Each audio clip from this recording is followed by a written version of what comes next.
HUT 155 Patequan.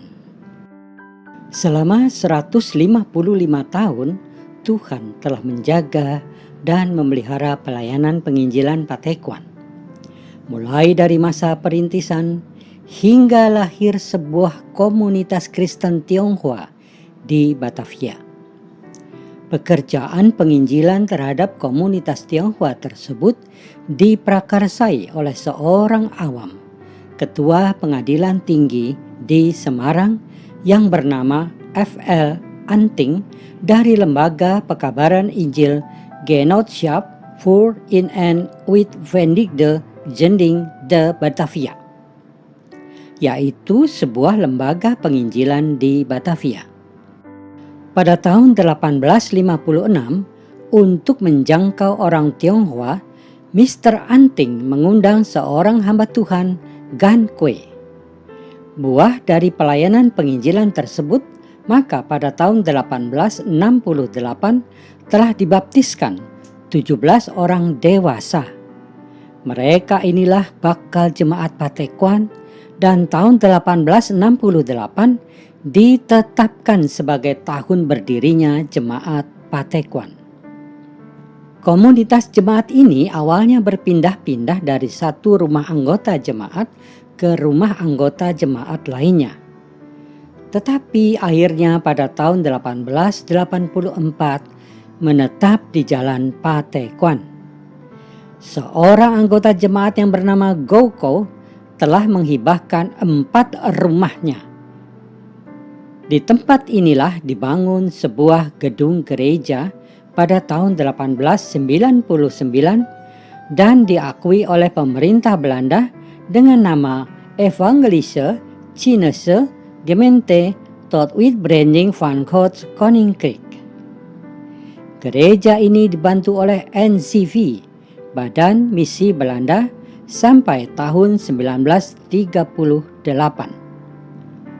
Jemaat Patequan mulai mandiri ketika Go Kiam Kit diteguhkan sebagai tua-tua pengajar, Leren Ouderling, di Jemaat Patequan oleh NCV pada tanggal 29 Mei 1938. Dengan terbentuknya Tionghoa Kitok Kahwe TH KTKH Kohwe Jawa Barat, maka ketika NCV akan meninggalkan Indonesia, maka NCV menyerahkan jemaat Patequan dan semua gedung beserta pelayanannya untuk pekabaran Injil di seluruh Jawa Barat kepada Tionghoa Kitok Kahwe TH KTKH Kohwe Jawa Barat.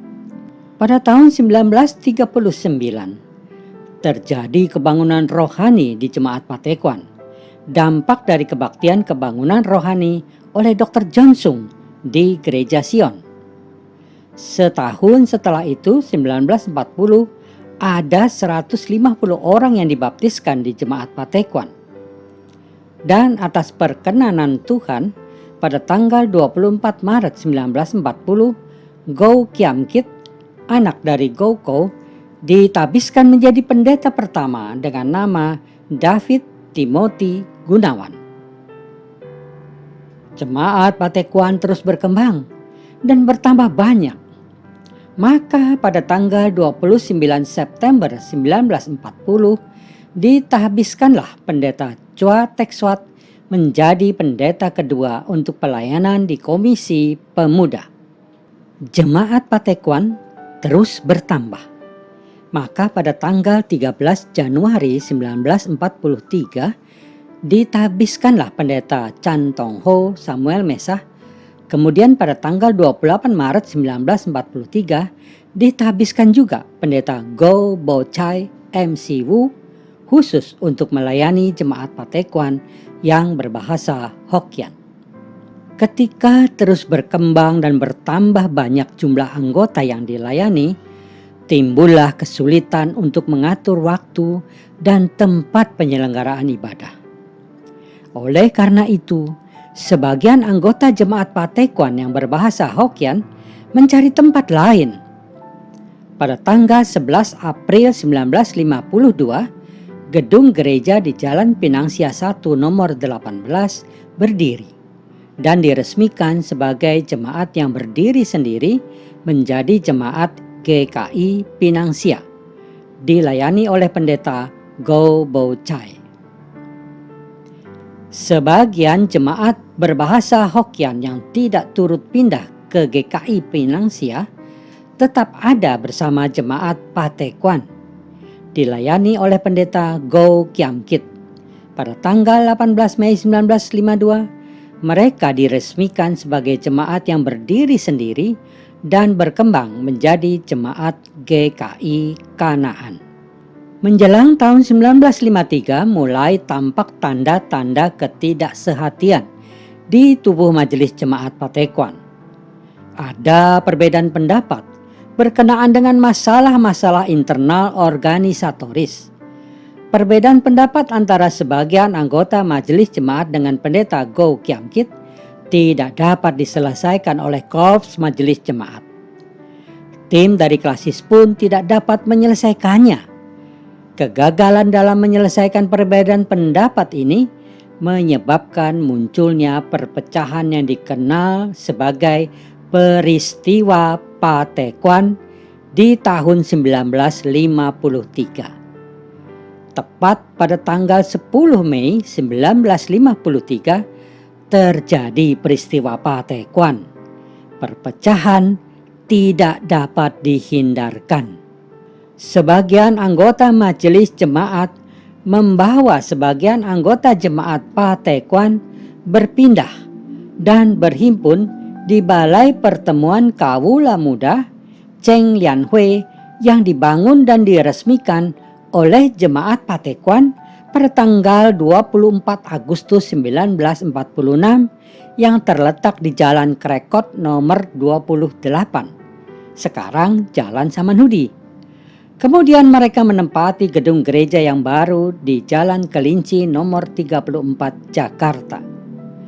Dan untuk anggota jemaat yang terlalu jauh untuk beribadah di Jalan Krekot 28, mereka mendirikan pos-pos pekabaran Injil. Pertama di Berok, Pasar Ikan di rumah keluarga Nyonya Jorinio di Jalan Ekor Kuning. Dan pos kedua adalah pos di Ternate, Tubagus Angke di rumah keluarga Tan Ngolyong di Gang Ternate nomor 29. Sementara pendeta Go Kiam Kit dan sebagian anggota jemaat yang tetap bertahan sebagai jemaat-jemaat Patequan tetap beribadah di gedung gereja Patequan. Imbas dari perpecahan tersebut, Sinode GKI Jawa Barat memberhentikan pendeta Go Kiam Kit dari jabatan kependetaannya dan melakukan penggembalaan khusus kepada sebagian anggota jemaat. Tetapi pada saat yang bersamaan, dengan dibuatnya keputusan tersebut, Jemaat Patequan menyatakan diri keluar dari keanggotaan TH KTKH Kohwe Jawa Barat Sinode GKI Jawa Barat. Kebekuan mencair pada tanggal 10 Mei 1960 setelah 7 tahun peristiwa perpecahan itu. Melalui sebuah panitia khusus yang dibentuk oleh Sinode Kohwe GKI Jawa Barat, Jemaat Patequan kembali bergabung ke dalam dan menjadi bagian dari Sinode GKI Jawa Barat. Peristiwa penting yang patut dicatat juga adalah terjadinya kebangunan rohani luar biasa di tahun 1965 saat seri doa 10 hari sebelum Pentakosta. 80 orang menerima Tuhan, dan kemudian dalam sebuah retreat pemuda ada 40 orang pemuda menyerahkan diri menjadi hamba Tuhan. Salah satu pemuda ini adalah Dr. Iman Santoso, cucu dari pendeta David Timothy Gunawan. Oleh karena usia pendeta David Timothy Gunawan sudah lanjut dan dipandang perlu tenaga-tenaga muda untuk mendampinginya dalam melayani jemaat GKI Perniagaan, maka pada tanggal 7 Juni 1964 diteguhkanlah Paul Chandra Nugito sebagai calon pendeta penatua khusus oleh Pendeta David Timothy Gunawan. Lalu 2 tahun kemudian ditahbiskan sebagai pendeta oleh Pendeta E. Rasmin Darja Lee Beng Chuan. Tugas pelayanan jemaat perniagaan kian bertambah. Tuhan membuka banyak pintu pelayanan di sekolah-sekolah negeri di sekitar gereja dan juga banyak diresmikan pos-pos kebaktian anak di Jalan Raja Wali Selatan, di Sekolah Immanuel, Sekolah Budi Pekerti di daerah Belandongan. Pendeta Paul Chandra Nugito banyak melayani kaum muda, terutama dari sekolah-sekolah negeri di sekitar gereja sebagai guru agama. Karena anggota jemaat yang dilayani semakin banyak, gedung gereja tidak lagi memadai untuk menampung semua kegiatan pelayanan yang ada setiap minggu. Sehingga majelis jemaat merencanakan pemugaran gedung gereja. Pada tanggal 26 Juli 1971 dilakukan peletakan batu pertama. Gedung gereja yang baru dibangun di atas lahan gereja yang lama. 3 tahun lamanya pembangunan dilakukan. Pada tanggal 26 Juli 1974, gedung gereja yang baru diresmikan penggunaannya oleh Ketua Umum Majelis Sinode GKI Jawa Barat, Pendeta Clement Suleman. Pada Oktober 1980, berdirilah GKI Pluit, sekarang GKI Muara Karang yang dirintis sejak tahun 1973. Pada tahun 1993 bersama dengan GKI Residen Surabaya, GKI Kebayoran Baru, dan GKI Gunung Sahari merintis pos jemaat GKI di Batam yang diresmikan sebagai GKI Batam pada 27 Februari 1998. Selain itu, dimotori oleh beberapa penatua GKI Perniagaan, dibentuklah KPK Gading Serpong dan bersama GKI Gunung Sari, GKI Samanhudi, GKI Muara Karang, GKI Perumnas Tangerang, GKI Sutopo, dan GKI Wahid Hasim yang pada tahun 1996 menjadi pos jemaat Gading Serpong dan kemudian didewasakan menjadi jemaat GKI Gading Serpong pada tanggal 26 Januari 2004.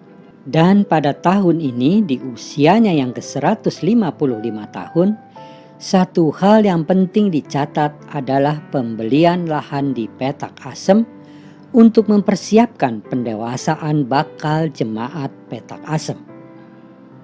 Akhirnya bakal jemaat Petak Asem, pos pekabaran Injil di daerah Berok yang dahulu dibuka oleh GKI Samanhudi, yang kemudian dalam perjalanannya diserahkan pengasuhannya kepada GKI Perniagaan, akan dilembagakan menjadi jemaat GKI yang ke-232. Visi jemaat yang misioner tetap dipegang teguh, sekalipun GKI Perniagaan telah melewati beberapa generasi pendeta, penatua, dan aktivis yang bertugas melayani. Kadang ada krisis yang Tuhan izinkan terjadi, tetapi Ia, Sang Pemilik Gereja, senantiasa menyertai. Karena itu, sekalipun melewati pelbagai kesulitan, pasang surut, dan menghadapi tantangan zaman, termasuk masa COVID di tahun 2020 sampai 2022, GKI Perniagaan sampai usia yang ke-155 tahun ini terus memegang teguh visi semula dengan semangat penginjilan, terus ingin menghidupi panggilan sebagai jemaat misioner yang terus melakukan misi Allah. Visi gereja ini tetap menjadi jemaat yang misioner dengan misi hidup, ramah, dan berdampak. Sama seperti Kristus Yesus Tuhan kita, hendaklah kita berkata, Bapakku bekerja sampai sekarang maka aku pun bekerja juga. Utuslah aku.